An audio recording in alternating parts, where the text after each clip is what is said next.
What's up, everyone? Welcome to another video of Scale Freaks. This is Daniel, and unfortunately, it's another video after a long period without posting anything. I lost all the information on my laptop. I lost all the data I have for some videos that I was going to put up. I did a couple of commission builds, but yeah, unfortunately, I lost everything. So I'll bring you another video. This one is for some 1/24th scale cars that I built.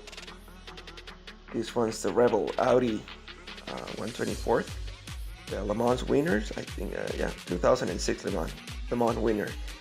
So I'll extend some other videos on how I did wiring. I've been asked a lot of where do I buy the stuff for the engine wiring on this one. Yes, I used a few of the PE options that you have for this car. Studio 27, I think it's called. Yeah, that brand. I used their PE, but it's definitely not as extended as all the detailing that I did on this car. So I'll be pretty soon making a video on wiring, some of the effects that I used for different metals, and some other stuff. Then also I'll extend another video on weathering. I've been asked a lot. There's really not that much out there for race car weathering. There's a lot of tanks, armor, planes. Of course, that's what you can see the most on YouTube, but not really race cars. Tires also, slicks, that worn look, and those little molten or melted rubber parts that get stick on the tires. That's another issue that I'm going to present you guys in another video as well. So yeah, there's a lot more coming. These are a few of the models that I built. These are two Porsches 917Ks, also Le Mans race cars. The one on the left, number 20, that's the Fujimi. Very simple kit. I used the PE enhancement kit for that one as well. Closed engine. And then this one with an open engine, that's the Heller. Pain in the ass to build. That car, it's so hard to put together and to make it look okay. The body is warped. The bottom belly pan is warped. Nothing fits. So yeah, it was really hard to put together and to make it look decent. I added a lot of stuff on my own again.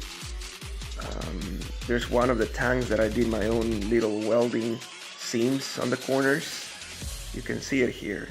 A lot of the welds. It's not that perfect, but you can simulate some aluminum welding right there. Also wiring, I did a lot of my own wiring.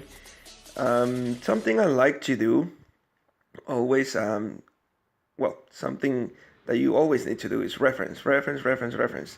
Tons of reference pictures. That way you can get familiarized with the idea of how the engine goes, of how every part is put together. And, that way you can simulate. I always like to borrow parts from another model to, convert them into making it look like the original parts for the race car, for example, in this example.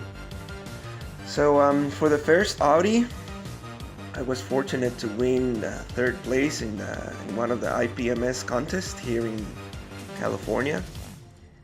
And then these two Heller models, I also put them up to the show. Yeah, people like them. They win nothing, but it's okay. Now I have this other one, this Tamiya Peugeot, a race car, a rally car.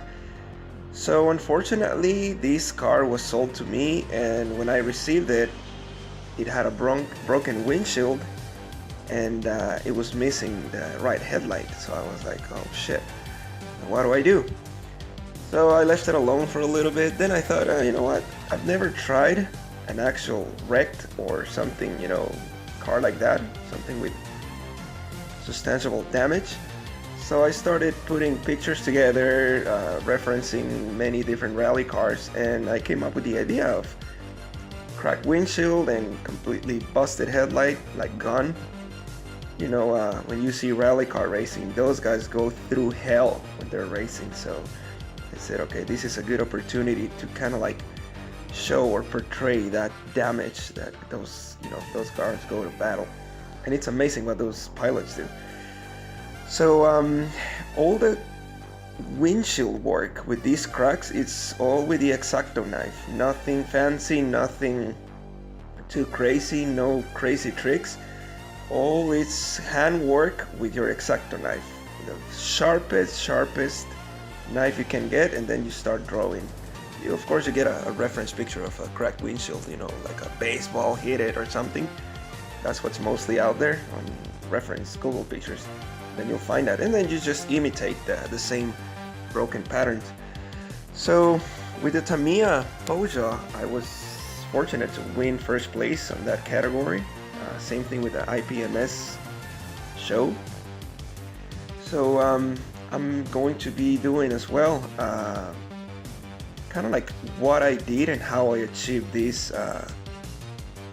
weather, you know, race car rally with mud and splashes and all that dust and fingerprints, hand marks from the crew cleaning the windows with whatever they can find when, you know, the car makes like a quick pit stop and little stuff like that. I'll be making another video on that as well, so you guys can have an idea, or perhaps, you know, better the technique. I'm not an expert, so I just experiment with my cars pretty much. So thank you guys, thank you for watching. Hope to see you guys again. Definitely subscribe, please share, like the videos, and if anything, comment